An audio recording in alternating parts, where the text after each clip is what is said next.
Bonjour chers amis, c'est Cyril de Lille. Le vrai djihad, celui du chrétien. Voilà une drôle de vidéo, un drôle de titre. Alors voilà, je m'explique. Le djihad, qu'est-ce que c'est?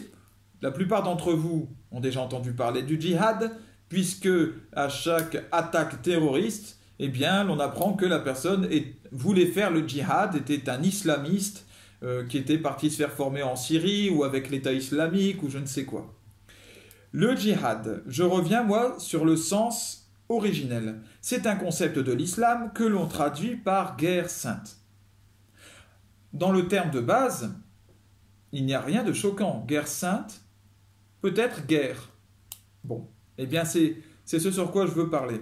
Ce concept sert donc à justifier, comme je l'ai dit, le terrorisme à ceux qui en sont les auteurs et les défenseur du terrorisme. Ils vous disent, bah oui, il a fait ce djihad, il plaira à Dieu en agissant ainsi, il obtiendra le paradis, celui qui a tué pour Dieu en criant Allahu Akbar, etc. Donc le terme djihad est diabolisé. Il est rangé avec les terroristes, les meurtriers, l'islamisme. Pourtant, le concept en lui-même n'a rien de négatif. Le chrétien doit mener un djihad. Ah bon? Ben oui. Évidemment même. Nous le disons. La vie du chrétien est une guerre, un combat constant. Qui ne porte pas sa croix n'est pas digne de me suivre. Chacun doit porter sa croix, c'est Jésus-Christ. Or, porter sa croix, n'est-ce pas un combat? Quand Jésus-Christ souffre la passion, qu'il monte au calvaire avec sa croix, qu'il écrase, qui le fait tomber, n'est-il pas dans un combat? Est-ce que ce n'est pas un combat que de devoir se relever quand même et de continuer? Est-ce que ce n'est pas un combat que de se laisser faire par les hommes alors qu'ils pourraient, en un instant, tous les terrasser? Est-ce que ce n'est pas un combat? Bien sûr que si, c'est un combat. Il y a une guerre sainte. Quand Jésus est au désert et qu'il affronte Satan qui vient le tenter, est-ce qu'il n'est pas dans un djihad? Est-ce qu'il n'est pas dans une guerre sainte? Est-ce qu'il n'est pas dans un combat? Bien sûr que si. Il répond par les paroles de la Bible. Il répond par sa foi. La guerre sainte, en réalité, c'est donc la guerre contre le mal. Et elle est au cœur de la vie du serviteur de Dieu, d'où qu'il soit. La guerre contre les péchés à l'intérieur de toi est un djihad, est une guerre sainte que chacun doit mener. Celui qui a décidé d'arrêter de mener cette guerre n'est pas enfant de Dieu, il est corrompu. Il est corrompu parce que, à part Jésus-Christ, personne n'est exempt du péché, c'est-à-dire que tout le monde a le péché en lui et tout le monde pêche. Alors, si tu n'apprends pas à combattre cette chose que tu as en toi, c'est terminé. C'est terminé comme la mauvaise herbe qui remplit ton jardin, tu vas te faire dévorer. Le lierre va prendre toute part en toi. Le lierre, c'est évidemment le péché. N'allez pas détruire tout le lierre que vous verrez autour de vous. La guerre aussi, pas seulement à l'intérieur contre soi-même, mais aussi contre le monde autour de soi. Parce que le péché, il est favorisé aussi par ce que l'on entend autour, ce que l'on voit autour. Et il y a un combat à mener contre ce monde.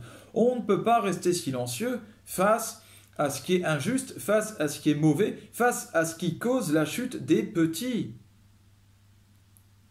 La guerre contre le monde, contre les idéologies du moment par exemple, qui font énormément de dégâts. Cette guerre, elle est amenée par la parole, par le témoignage.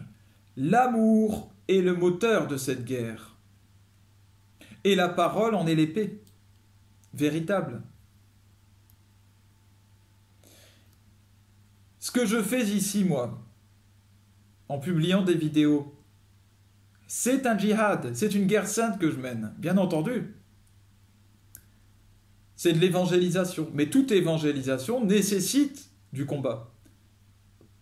Dans la douceur. C'est là la différence fondamentale avec les terroristes. pas de violence, pas de meurtre évidemment, pas de brutalité. On ne peut pas plaire à Dieu quand on agit comme cela. C'est un mensonge. On plaît au diable. Le diable est le brutal. Parce qu'il n'a pas la force de la douceur. Il faut de la force pour être doux, pour se contenir ses gestes, contenir ses paroles.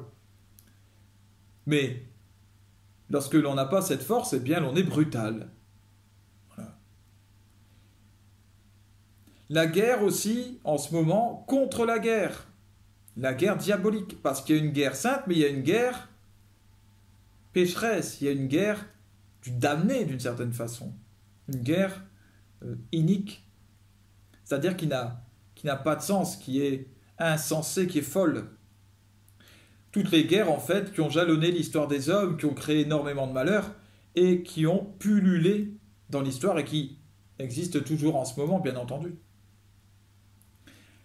Faire la guerre contre ces guerres-là, eh bien, c'est annoncer la paix. Et c'est pousser chacun à la conversion personnelle. Et dire toi, et toi, et toi. Au lieu de vous batailler entre vous pour chercher à vous dominer l'un l'autre, cherchez à vous dominer vous-même et à plaire à Dieu. Parce que là, vous n'allez pas lui plaire du tout. Vous faites le mal sur terre. Convertissez-vous. C'est une parole qui favorise l'arrêt de la guerre et donc la paix. Voilà un exemple de guerre sainte. Il faut de la force pour agir comme cela. Il faut de la force pour combattre le péché à l'intérieur de soi, pour aller demander pardon au prêtre dans la confession et recevoir le sacrement de réconciliation. Il faut de la force pour oser dire des choses pas très glorieuses sur soi, sur ce qu'on a fait, des choses un peu vicieuses qu'on aimerait laisser cacher sous la table. Bien sûr qu'il faut de la force, bien sûr qu'il faut une puissance d'action et qu'il faut mener une guerre. Et il ne faut jamais la lâcher, cette guerre-là, jusqu'à la fin.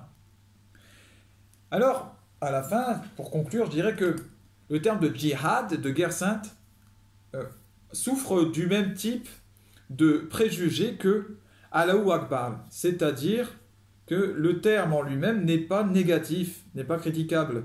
Allahu Akbar, ça veut dire Dieu est grand. Je rappelle une parole de la Bible. Toujours ils rediront Dieu est grand, ceux qui aiment le Seigneur. Toujours ils rediront Dieu est grand. Alors on ne peut pas condamner cette parole. Par contre, ce qu'il faut condamner, c'est l'acte de la personne qui utilise cette parole. Là aussi, pour le djihad, eh bien, on a un terme qui souffre d'une mauvaise réputation, de préjugés. Puisque Allahu Akbar est sorti par des terroristes au moment du meurtre, et aujourd'hui c'est même utilisé pratiquement pour identifier un terroriste, en disant il a crié Allahu Akbar, ah ben, du coup, c'est que c'est un terroriste, voilà. Il n'y a plus de doute. Quelle horreur que cette époque dans laquelle des belles phrases, des phrases justes, deviennent des paroles de malédiction. Vous vous rendez compte? Le djihad doit être bien compris et ne doit pas être condamné. Voilà. Que Dieu vous aide, vous facilite dans la guerre, la bonne guerre qu'il faut mener en tant que chrétien, que personne ne s'endorme sur ses lauriers. Et je souhaite aussi que tous les musulmans, les jeunes musulmans qui se posent la question du djihad, eh bien, vont chercher en eux-mêmes le juste combat et trouvent ce juste combat. Si vous voulez faire la volonté de Dieu, eh bien, convertissez-vous réellement. Menez ce combat contre vous-même. On ne gagne pas contre le mal par le mal, on gagne contre le mal par le bien. Alors soyez des faiseurs de bien et vous aurez gagné, vous serez des vrais enfants de Dieu, vous aurez le paradis et vous mènerez le vrai djihad. Que Dieu vous bénisse, bénisse tous vos proches. Salut.